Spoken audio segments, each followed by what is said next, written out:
Let's talk about the Red Sox, because when you sat down, I remembered what you did for us at Fenway. Yes. So you got a new manager, you're rebuilding, some trades. Are you a happy man? Yeah, I am. I think that, we have a lot of great players that are coming up. It's time to start to rebuild. Middlebrooks and some of these kids that are coming into the lineup now are fantastic players. So I know it's bad news, and I'm a huge Kevin Youkilis fan. I love the guy, but people are going to have to start to go, and the team's going to have to start to change if we want to stay in the game. So, and I love these new young players, and I was sorry to see Kev go, but Middlebrooks he's got to be in the lineup. Otherwise, we'd have to trade him. So, and I like Bobby Valentine for working with the younger players, and change is tough. People they want Tito to stay forever. They want the lineup. It doesn't work that way. At a certain point, people have to go. Do you hate the Yankees? Let me tell you something. I love the Yankees, and let me tell you why. Because without the Yankees, there is nobody to hate. And it's no fun to win the Eastern Division without going up against the Yankees. It's no fun to be in the playoffs without the Yankees. So I don't want to face the Twins. No, I don't hate the Twins. They're nice. The Orioles or something like that. Dennis, you're talking to a Yankee fan. I know. Okay, that's why you can't. It's like Spider-Man. You have to have the bad guy. So to me, the Yankees are the bad guy.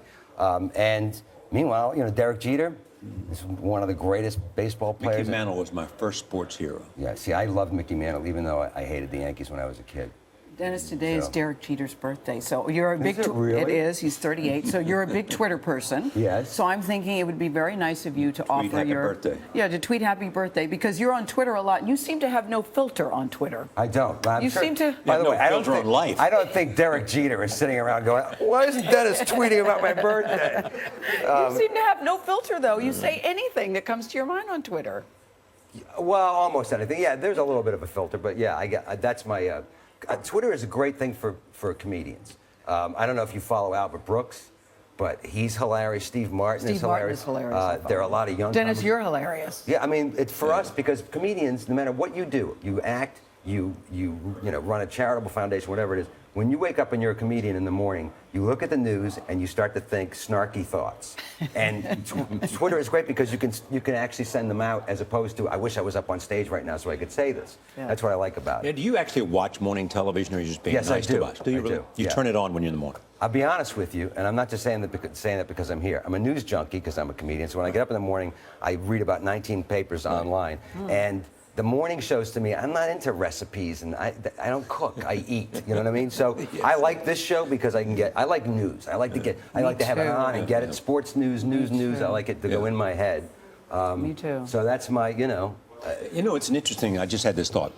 Comedians probably are more news junkies than most other people because it's their lifeline. It's what they live by. Yeah, you have to be. If you watch any of the monologues, right? Yeah. On any given night. It's 70% political off the front page. If not more so, right? Because it's like current events. It's funny stories from the news, and that's where their writers go. I'm guaranteeing you, and I don't know how Letterman wakes up in the morning, but I'm guaranteeing you, I could say Dave wakes up, and probably one of the first channels he goes to is CNN because that's where the news and that's where the funny things are. Conan. Yes. Stewart's made a living off it, which I still can't believe to this day. That guy, he's actually like an anchor. It's unbelievable to me. I've known Jon Stewart since we were in our early 20s when we were broke, and he's like this icon now. Every politician wants to be on his show. It's amazing. It's absolutely amazing. But he is the vortex. He is the moment in time when you realize that news is comedy. Comedy is news. You know the great thing about Jon Stewart, too? I mean, he had a lot of failures, too. Yeah, he did. He did. He really kept coming back. Let's be honest about John. He's basically a loser.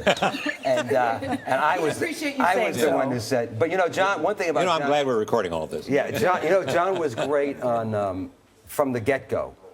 He always had topical stuff in his stand-up. Yeah. And he was brilliant at it, and he's really smart and really funny. So before he was famous, he was doing that stuff. He was the perfect candidate because he's a really smart guy.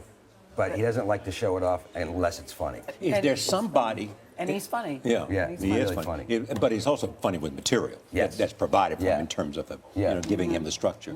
Is there anybody that is hilarious that you guys who do stand up and who still go to work out material say, I don't know why this guy hasn't made it because he's really good? There are a number of those guys, but there's one guy that everybody in the comedy world, and especially in Boston, talks about. As a guy, an old friend of mine named Don Gavin. He's called the Godfather of Boston comedy. He is one of the funniest human beings in the world. He's been on Letterman and stuff, but he liked his life. He makes a lot of money, and every comedian that you ask that came out of Boston still talks about Don. He's still killing. He helps out other comedians. Smart, funny, and he doesn't care. He doesn't want to be. His life is okay. He doesn't want to be that famous.